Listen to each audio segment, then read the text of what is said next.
Good morning, my brothers and sisters. Welcome to episode number 84 in the book of Revelation. Today I'm going to title this Getting Ready for Heaven, and we're going to get ready in a fairly unique way. So if I said we were going on a cruise to Antarctica or if we were going to climb Kilimanjaro, those two trips you would pack differently, you would prepare differently. And remember that God says in Revelation 19:7 that the bride of Christ, the people of Christ, the people that he's made for himself, they are supposed to make herself ready, make themselves ready. So the question is, how should we prepare?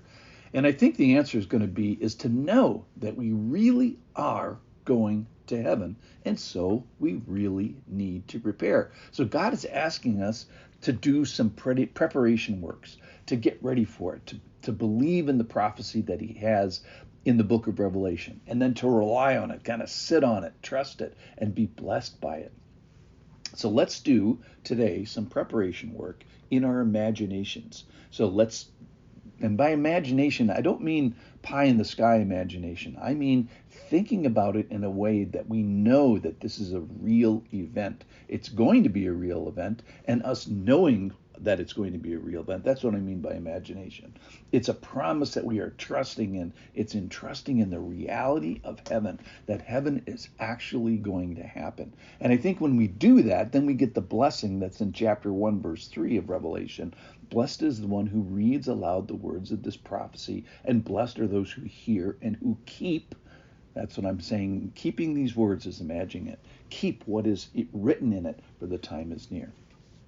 All right, so someday we are going to be residing in a heavenly paradise with Jesus for believers here, after our so-called death here on earth. And then at the end of the age, after Satan and the beast and the demons and everybody's thrown into the lake of fire that's been rebelling, after a new earth is renewed or created, the heaven that we would have been residing in since the time of our earthly death will be coming down to earth. It's going to be a place for us forever. And then probably the more critical element, it's a place for God forever. You know, what makes heaven? It's God that makes heaven, not us. So God designed it. He built it. He built it for us, yes, but he also built it for himself and the Lamb and the church and the bride. And then he tells us all about it in the book of Revelation, particularly these chapters that we're in now. We're in 21 here today officially. Why does he tell this? As John MacArthur said, he says, these are given by God to excite our hope. And I hope that's the end point of today, is that we imagine and think about and trust in this promise, in this prophecy, and then God excites our hope from now until the day of our earthly death.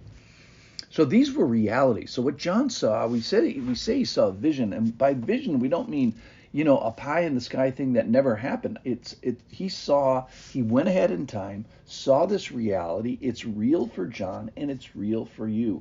You can be part of this. You can actually be an occupant of this heavenly city as it rides down from heaven onto earth. So it's unique. Hey, a whole city moves from heaven to earth. So listen in. This is Revelation 21, verse 9. Come, I will show you the bride, the wife of the Lamb. And he carried me away in the spirit to a great high mountain, and he showed me the holy city Jerusalem, coming down out of heaven from God, having the glory of God, with its radiance like a most rare jewel, like a jasper, clear as crystal, probably a diamond. Verse 12. And it had a high, great wall with 12 gates, and at the gates were 12 angels, and on the gates of the names of the 12 tribes of the sons of Israel were inscribed. On the east 3 gates, north 3 gates, south 3 gates, and west 3 gates. And the wall of the city had 12 foundations, and on them were the 12 names of the 12 apostles of the Lamb. So let's talk about the bride just for a second. The brides, someday every believer will be part of being the bride and wife to Christ. And that's in the Bible. It's capitalized with a B. That means it's a unique formal address. It's one bride. It's a special name, doing something on a special day, requiring special preparation, which is what we're talking about today. And it's beloved, and it's the day when it's finally there. So the bride is the church of those of the church age, which are the knuckleheads who had their sin problem fixed by Jesus, but it also includes the redeemed of all ages, that is Old Testament believers and millennial believers, forever united, closely identified, and named into this family relationship with Jesus. All those who are going to stay with Jesus and the Father and the Holy Spirit forever. Calls them the bride and the wife. Why is that? Well, it's because it's till death do us part, and there is going to be no more death. So it's a permanent relationship. Now, the bride is supposed to be prepared.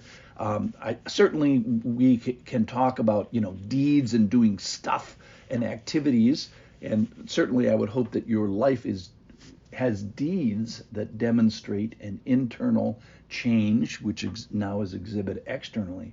But what we're talking about today is that we are to be a bride that revels in the thought of the wedding day, of the future a time with the Lord. So our readiness for it, in one sense, is thinking and anticipating, and that's what I want to emphasize today.